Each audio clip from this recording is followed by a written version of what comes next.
आज तुम्हें ज्योतिबा फूले के बारे में बता रहे हैं। ज्योतिबा फूले जिनका जन्म 1824 ईस्वी में और मृत्यु 1890 ईस्वी में हुआ था। ज्योतिबा फूले एक महान व्यक्ति थे। इसलिए कहा जाता है व्यक्तित्व व्यक्ति का समूल आधार ही नहीं होता, बल्कि उसके नैतिकता का चमकता हुआ सितारा होता है। जो व्यक्ति अपने देश और राष्ट्र के हित की बात करे, वही सच्चा देशभक्त होता है। ज्योतिबा फूले जाति व्यवस्था को मनुष्य की समानता के खिलाफ मानते थे, क्योंकि वह समझते थे यह मनुष्य की समानता को बरकरार नहीं रख सकता है, क्योंकि समानता में उन्हें दिक्कत आएगी। उन्होंने जाति व्यवस्था को पूरी तरह से नकारा।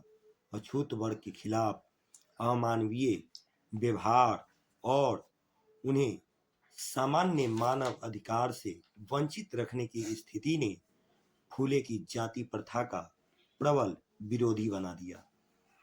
अपने विचारों के प्रसार के लिए फूले ने पत्र पत्रिकाओं और पुस्तकों के प्रकाशन तथा भाषण और लेखन का माध्यम बनाया। उन्होंने मराठी भाषा का प्रयोग किया ताकि आम लोग की भाषा के द्वारा उनके विचार को जनसाधारण मतलब हर कोई व्यक्ति तक आसानी से पहुंचाया जा सके। उन्होंने आर्य वैदिक परंपरा का विरोध करने के लिए दीन बंधु नामक मराठी पत्रिका निकाली। 1873 ईस्वी में गुलामी नाम से निकाली गई अपनी पुस्तक में फूलों ने शूद्रों की दास्तां के कारणों की व्याख्या की और इसकी तुलना अमेरिकी निग्रो से की।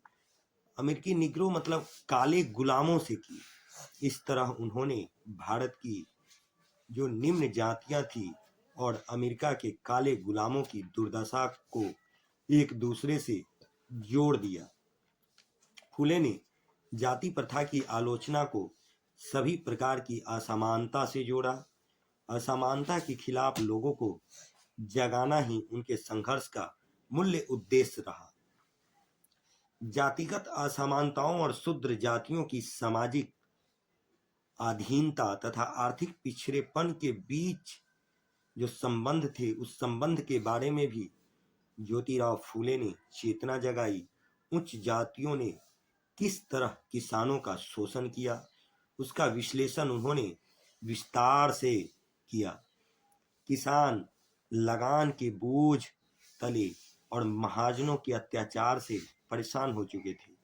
इसके विरोध में महात्मा फूले उन्हें समाज में सम्मान दिलाना चाहते थे। फूलों ने अत्याचार और उत्पीड़न से संघर्ष करने के लिए कई प्रयास किए।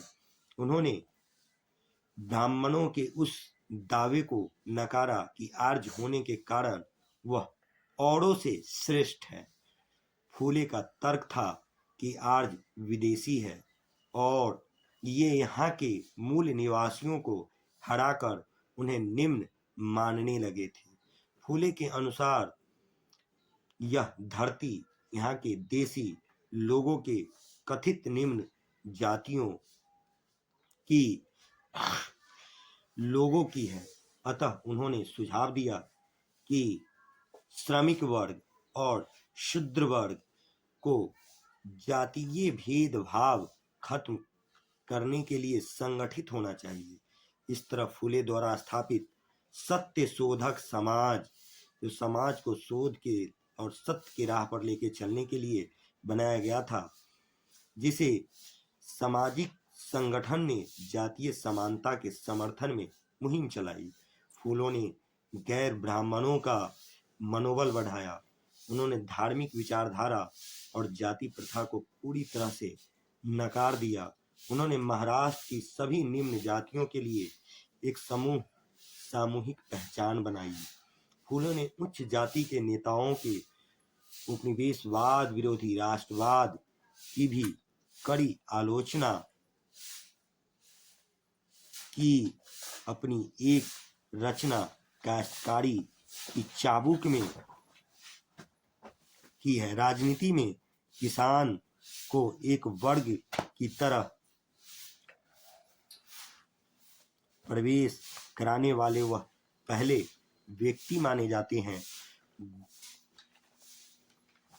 गुलामी फूले ने यह पुस्तक उन सभी अमेरिकी को समर्पित किया था। उनकी एक पुस्तक है जिसका नाम है गुलामी, जिसे उन्होंने सभी अमेरिकी वासियों को समर्पित किया जिन्होंने गुलामों को मुक्ति दिलाने के लिए संघर्ष किया था। इस पुस्तक के छपने के लगभग 10 वर्ष पहले अमेरिकी गृह युद्ध हुआ था, जिसके फलस्वरूप अमेरिका में दास प्रथा खत्म हो गई थी। ज्योतिबा फूले एक महान व्यक्ति थे। उन्होंने अपने कर्म से इस समाज को एक नई दशा और दिशा प्रदान करने का प्रयास किया।